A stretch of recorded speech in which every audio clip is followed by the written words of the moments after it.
Welcome to the our STRIDE CRE STRIDE Lunch and Learn webinar. Thank you very much for joining us today.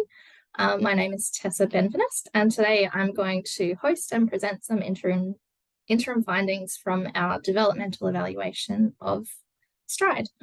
My role within STRIDE is as the Research Evaluation Fellow, and I'm presenting these findings on behalf of our broader evaluation team, who are all named there. And yeah, before I get any further though, I would like to acknowledge the traditional owners of the country that we all live and work. For me, that's Kaurna country today, and I pay my respects to them and their cultures, to their elders, past, present and emerging, and also extend that respect to all Aboriginal and Torres Strait Islander people joining our webinar today or online later. So a quick overview of what we're going to cover today. I'm going to briefly explain the purpose and scope of the evaluation and how it's being conducted, and then get into some of the findings of what we have so far on STRIDE, including the interim outcomes and also some of the mechanisms and factors that are contributing to how STRIDE is achieving its aims. Hopefully I won't rabbit on for too long, because we'd really love to hear from you towards the end, and we'll jump into some breakout rooms and have a bit of a yarn about thoughts on where to next with STRIDE and anything else that we might be able to capture with the evaluation work. So to start with, I'll just firstly explain who's behind the evaluation. So the evaluation working group oversees all the aspects of design and conduct of the STRIDE evaluation, providing expert advice on data collection, analysis, and determining the research questions, and also the best methodologies to answer the questions that we're asking with our STRIDE evaluation. The committee meets monthly over and have been meeting throughout the life cycle of STRIDE. And then I'd also like to acknowledge that the STRIDE Fellows, so a group of research fellows. I'll explain a little bit more about the Fellows group later, but just acknowledging the contribution from them as well in our analysis and evaluation activities, and really value their perspectives. So the overall vision of STRIDE, just as a bit of a refresher, is that equitable healthcare for Aboriginal and Torres Strait Islander communities through quality improvement and collaborative research to strengthen primary healthcare systems. Obviously, throughout STRIDE, there are multiple projects who may have their own individual evaluations happening within and across those projects, but the STRIDE evaluation that I'm talking about today is about the CRE as a whole, not on the impact or the evaluation of individual projects. So it's more about what ties us together as a collaboration and Centre for Research Excellence, and our aims for STRIDE and how they're being achieved.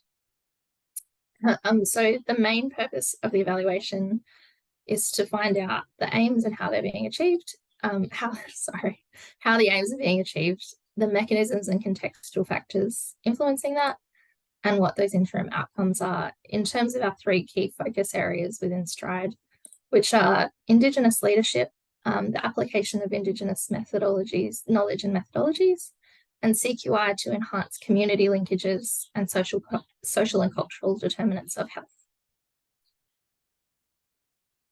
This is a lot to take in, this slide, but some of you may already be familiar with the STRIDE Indigenous Research Framework, but I'm just mentioning it here in terms of it underpins all of our evaluation work and most of the, hopefully all of the work that's happening within STRIDE. I just want to point out the key pillars of the framework, which you can access. If you want to read the rest of it, it's online on the STRIDE website. But the key pillars are Indigenous relationality, leadership, knowledge and sovereignty, and the all teach, all learn capacity strengthening pillar. And the framework outlines how these can be applied at the individual, project, collaboration, and external levels as well. There's 3 layers to the evaluation design as well. So bearing in mind how all of these link back to the framework and the importance of Aboriginal and Torres Strait Islander leadership in that. So the program logic underpins the evaluation and was internally designed basically to map out all of the inputs and the rationale behind the work that we're doing within STRIDE, and how we foresaw or foresee that those actions will contribute to benefits, short-term, long-term, medium benefits, that kind of thing. The approach that we chose was developmental evaluation. We thought that was most suited to the collaboration because, as described by Michael Quinn-Patton, this investigative approach to evaluation helps develop and shape emergent, complex and dynamic programs. So in our case, this Centre for Research Excellence, and how it's being formed. So it allows you to focus on iterative reflection and learnings so that you can be adaptable and flexible and look at that complex systems level thinking, nonlinear processes, and support development of social change in real time. So that's the approach that we chose for this evaluation. And then finally, in line with bringing Aboriginal and Torres Strait Islander leadership and methodologies to the evaluation, we've applied the Narbinia evaluation framework, which you can read more about. I provided Megan Williams's paper reference there. And that just helps us guide some of the decision making on evaluation metrics and monitoring as well. So there's been 3 evaluation data cycles to date. So cycle 1 involved reviewing previous meeting notes and activities and things that were shared with the network in terms of outputs and happenings around STRIDE, and also a round of online interviews that we conducted with members from different projects within STRIDE. One of the things that came from those interviews was a want, and STRIDE started during COVID times, so people were really feeling the want and the need for connection face to face. So then in July last year, we had our first face to face gathering in Coojabara in New South Wales North Coast, where we also collected some further data collection, and then on to Cairns on Gimoy Wallabarri Dinghi country earlier this year, where we had a feedback loop. So presented the interim evaluation report from those previous cycles, and also collected further data there as well. So you can see in some of the photos here that we also use some different visual tools and visual data collection. So visual scribing through the meeting in Cairns, and also the mulga trees. I'll explain a little bit more. And so through some knowledge translation work in the LEAP project, which is one of our STRIDE projects, Auntie Nalita Nungari Turner gifted a desert country cultural story of the mulga tree and the honey ants to explain the core message of respect is central. So from that work, the mulga tree was adopted into the data collection methods of the evaluation as well. And so you can see here, thank you to Ali Laycott for carefully cutting out all of these beautiful leaves for us. A lot of work behind the scenes. And so the leaves were added. You could write on the leaves throughout the meeting, and there were different prompts or reflections and different sessions that people sort of chose to write whatever they wanted to and contribute to the trees. Cool. So that's how we're doing the evaluation, but what is all of that telling us so far? So in terms of Aboriginal and Torres Strait Islander leadership across STRIDE, STRIDE marks a seminal point in a long-term collaboration, which has been happening for about 20 years. It's had various iterations and lots of different projects and people that have been involved, but STRIDE is 50% Aboriginal and Torres Strait Islander led in investigators. We have, the Indigenous leadership has been described by members as fierce, genuine, and not tokenistic. And the growth of Aboriginal and Torres Strait Islander investigators and grants over time has been really substantial, and you can see that it's continuing to grow, ebbs and flows, but is on a really great upward trajectory. And that is also going to be helped by 2/3 of career development positions within STRIDE being held by Aboriginal and Torres Strait Torres Strait Islander people. The interim outcomes, we've had around $20 million in funding success with STRIDE so far, over 17 new projects, contributed to NHMRC special initiatives at around 10 million each. STRIDE has funded 8 seed research projects, 5 of which are led by Aboriginal and Torres Strait Islander researchers. We've funded 5 early to mid-career research positions and 4 PhD scholarships, published over 50 peer-reviewed publications so far in areas such as social determinants of health, environment and climate change, social and emotional well-being, and primary healthcare. And we've delivered 11 capacity strengthening webinars in various topics, and also presented 25 conference presentations so far.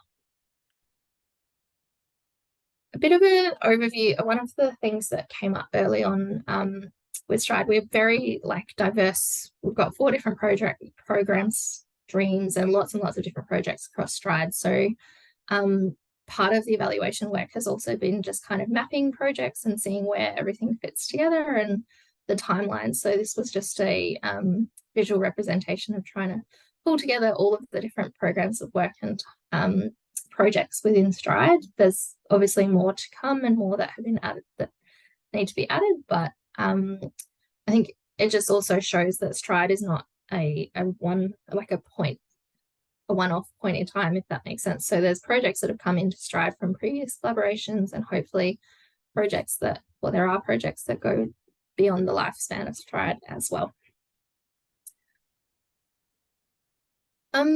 Research translation and outputs are something we're still sort of working on capturing in the most effective ways, but and some of you may be trying to do that yourself. So any tips or tricks there in trying to capture and demonstrate the impact of non-traditional research outputs. So some of the things that we've been putting out through STRIDE is webinars and presentations, videos, and visual summaries of projects, all kind of very important to the impact of research and also research translation, but different to sort of what we would normally be measuring in evaluation, such as publications and grants and things. So a couple of those examples there. And I'm just going to play also a little video I'm going to play a video created by our wonderful Taylor Laurie, who's one of our STRIDE fellows, about research and translation. And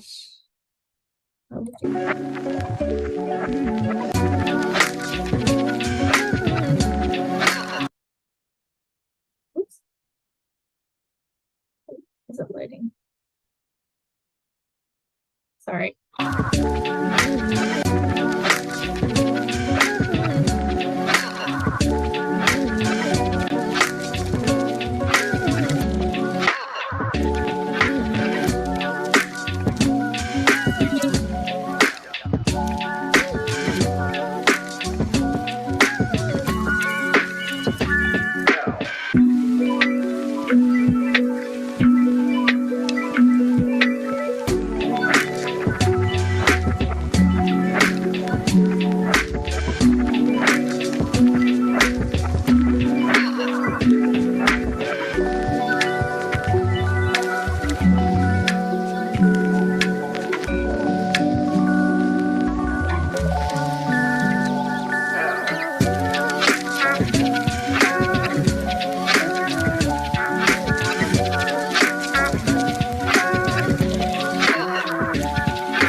I think that just gives some great examples of how this can be done, and also is an example itself of some of the work that we're doing with STRIDE in terms of research translation. So this one here is has been likened to a festival map, probably because I go to too many music festivals, but it's actually a journey map of Stride and trying to visually capture some of those outcomes that we're seeing and the progress and story or journey that Stride's been through so far.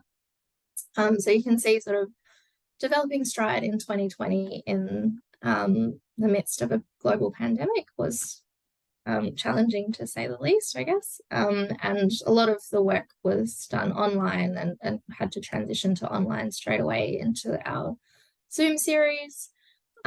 Started to be able to appoint various positions later on through the next couple of years of Stride and producing some of those 50 publications that have been really steady throughout. And we've been really engaged in lots of webinars, lots of publications, and great funding success starting to come through towards the last few years as well. And yeah, hopefully more to come.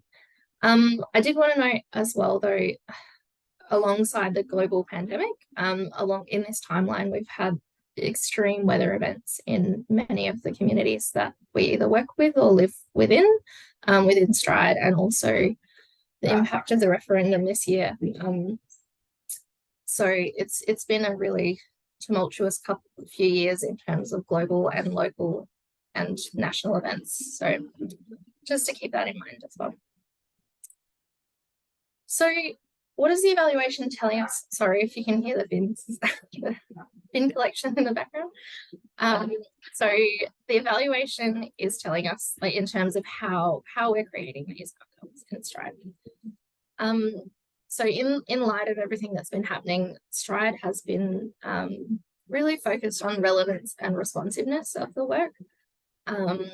And the Aboriginal and Torres Strait Islander leadership has been evident in taking a more holistic approach to health and wellbeing and tackle this in global and local levels as well. So an example of this is the discussion paper that Stride members and those in the Hill Network prepared for the Lewitcha Institute.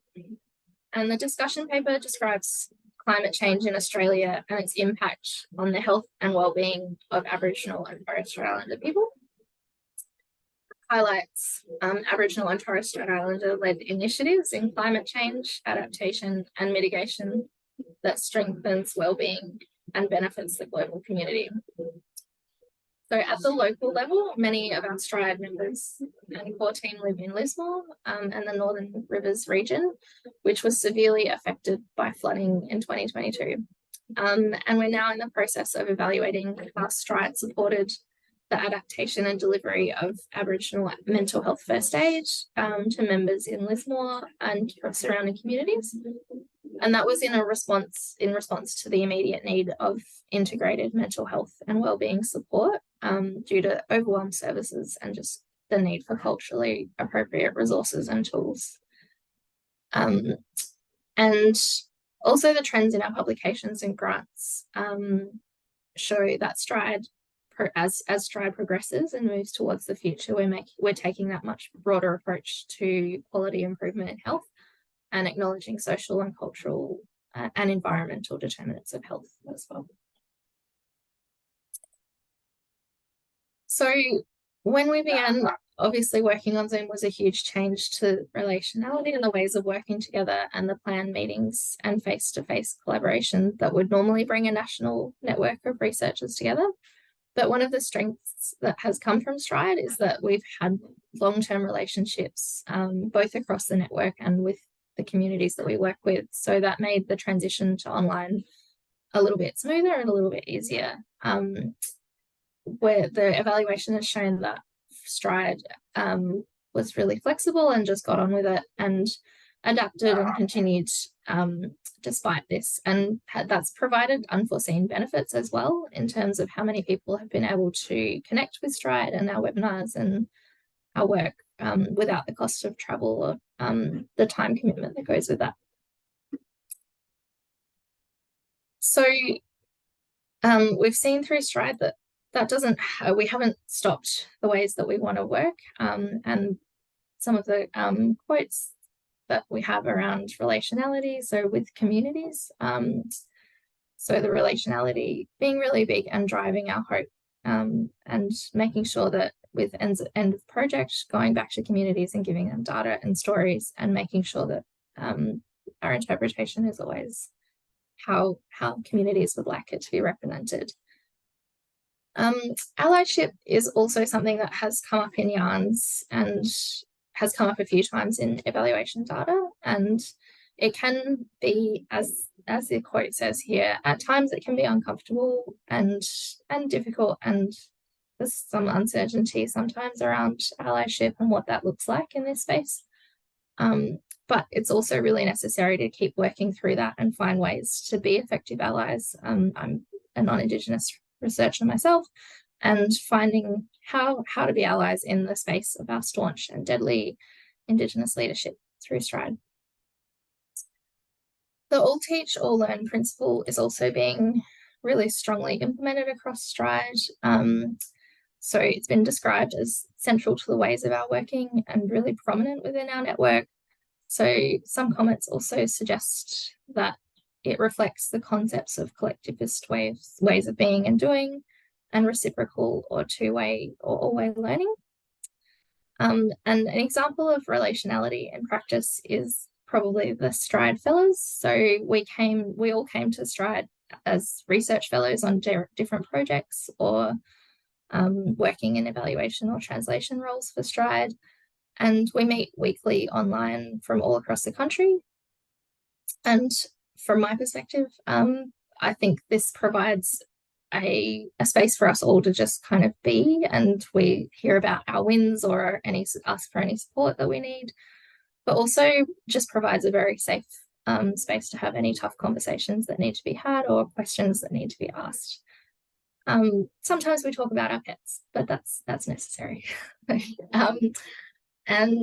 But yeah, in all seriousness, I find it a really safe space to ask about allyship and yeah, hear things that I might need to hear, that I might not hear else otherwise. And also just to note that Veronica joins us pretty much every week, and that I think embodies non-hierarchical leadership in every way possible.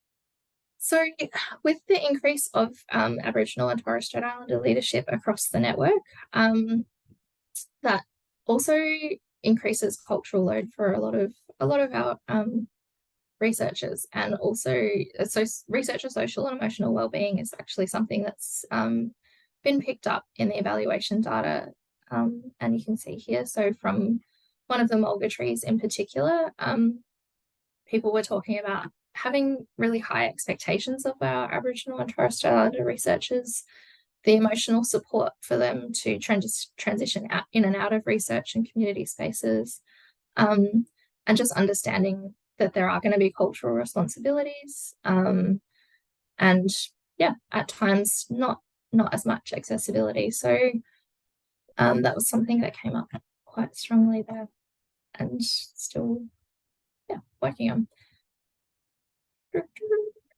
An example of how STRIDE does support wellbeing of researchers is through our Deadly Poets Society. So many of you may be familiar with this already or be involved, but if you're not, they're fortnightly online sessions as well, which is just an opportunity for STRIDE and other researchers to come together and write poetry related to STRIDE topics or whatever is needed at the time for them.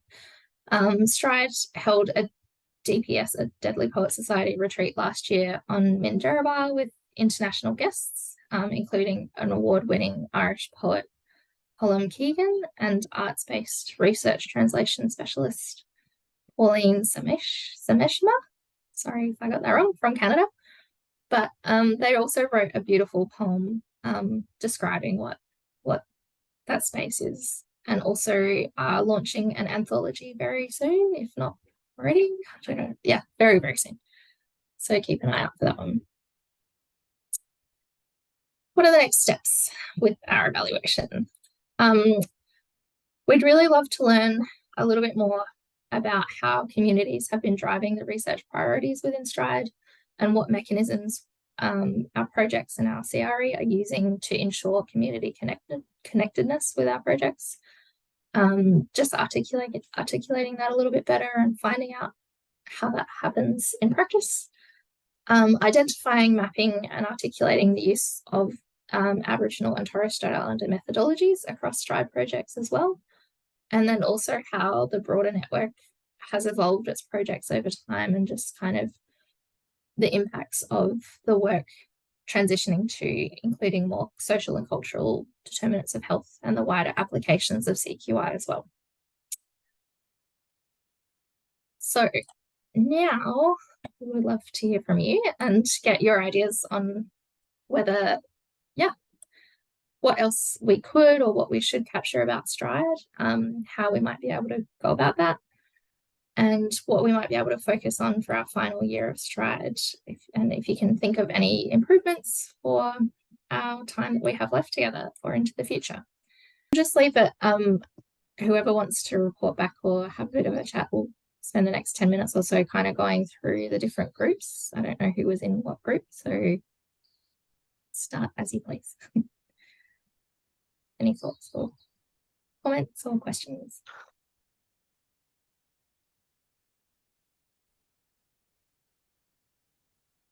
Maybe you start, Teresa, from our group. I know, apparently I have to report from our group, so you have to hear from me again. I'm sorry. So yeah, sounds Tessa, because Tessa was taking wonderful notes as we were talking.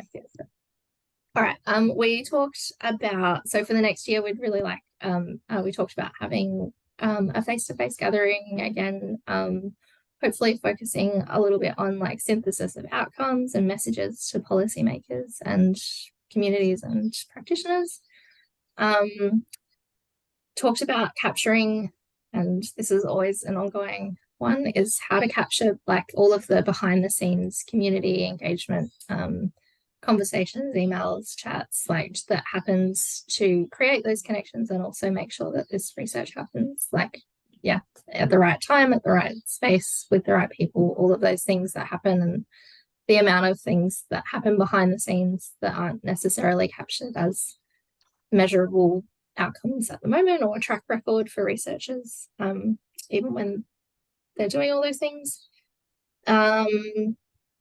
Leadership on panels and things, as well as conference presentations, and also capturing what we're doing in the policy space. So whether STRIDE projects have been engaging with policy, or doing some more of that if we haven't. That was our group. Anyone else want to add? Thanks, Tessa. Thanks, Tessa. I can chat a little bit about the group that I was in with Janya and Jodie and Kate. I think a lot of our focus, and you guys jump in as you see fit, but was very much thinking about, impact evaluation alongside the developmental approach that we're doing.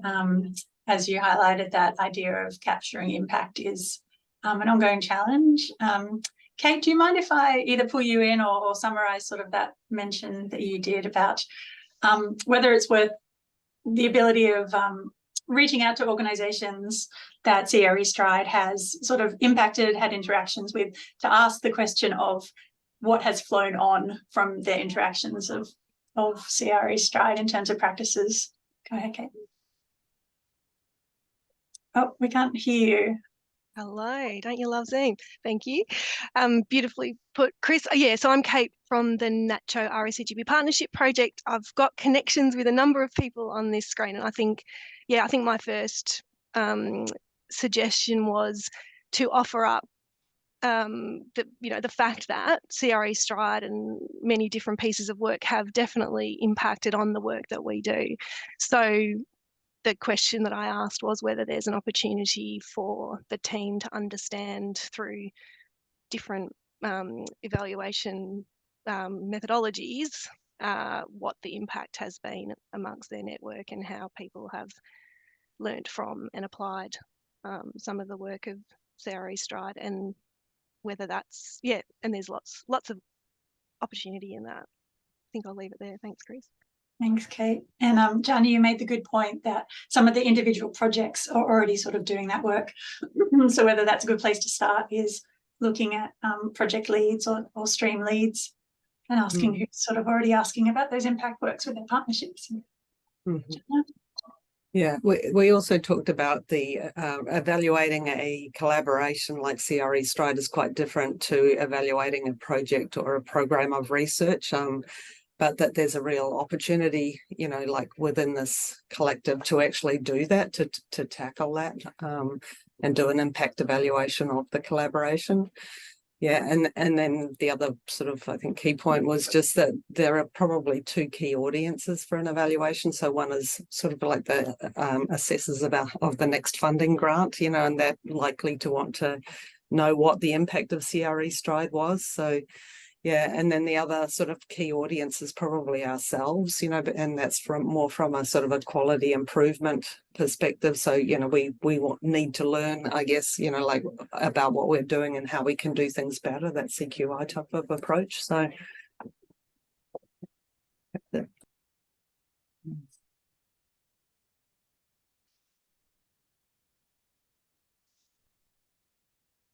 So thank you guys. Was there another group? How many groups do we have? Yeah, I've given Isaiah to Christy. So I was in the group with Christy and Leanne, and very similar to the last group in their feedback. Research translation was the main suggestion for us to improve sort of our capturing our metrics around and capturing the impacts of. So I mean, there's lots of really great and creative ways that we are translating research, and I guess because of that, it sort of needs to be a development of the creative metrics to really demonstrate the impact of those methodologies, like Deadly Poet Society, for instance, and the fantastic work that Taylor does with her storyboards. Yeah, it's quite difficult though as a collaboration to, I think, even go to communities who may be involved in STRIDE projects, because they probably won't even know what STRIDE is. You know, they know the project, but they don't know the collaboration that it sits under. So that's always a challenge as well. Is there anything else you wanted to add to that, Christy, Leanne? I think that summed it up well. Thank you. Awesome. Does anyone else have any final thoughts or questions or comments? I've got a couple of last little slides to summarize. All good? All good. Cool. I will try and successfully share my screen again. Cool. So I guess just in summary of the presentation and some of how the evaluation work has been going. So I guess through the Aboriginal and Torres Strait Islander leadership of this developmental evaluation, I think we're trying to continue to collect, present and respond to data that's reflective of holistic ways of knowing, being and doing. And by doing so, we're hoping to elicit that underlying value that exists in this body of work and that's being conducted across the research collaborative. So a couple of things, if you haven't had all the synapses firing today, or you've got some ideas later as you go away and think about it or talk to your colleagues, there was an interim report put out earlier this year, and this is a live document. So keep in mind when you're reading that was put out in March this year, so needs some updating, which will happen for the next iteration of it, but that's there for you to read if you want to. We also have a survey, so if you're the kind of person who wants to go away and think about it, or jot some notes down in our survey as well. So there's a survey link there, or you can scan the QR code. Please feel free to share that with anyone that you know that is connected with STRIDE as well. We'd love to hear from as many people as we can, and it's anonymous as well, so you know you can feel comfortable sharing as you please. And then, yeah, can you contact either myself as the evaluation research fellow, or Veronica, or connect with us on any of our multiple lovely social media outlets and sites. But yeah, I will end my part there. But yeah, if anyone has any final questions or anything, feel free to stay on. But yeah,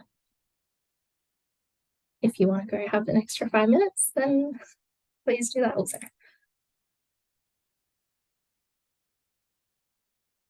Thanks, Tessa. Thanks, Tessa. Thanks all. Great to hear about the awesome work. Yeah, thanks, Tessa. And thanks for presenting this work at the AES conference too.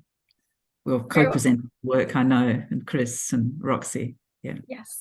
Yeah. And thank you, yeah, to everyone. There's lots of people here that have contributed to this work. So thank you very much.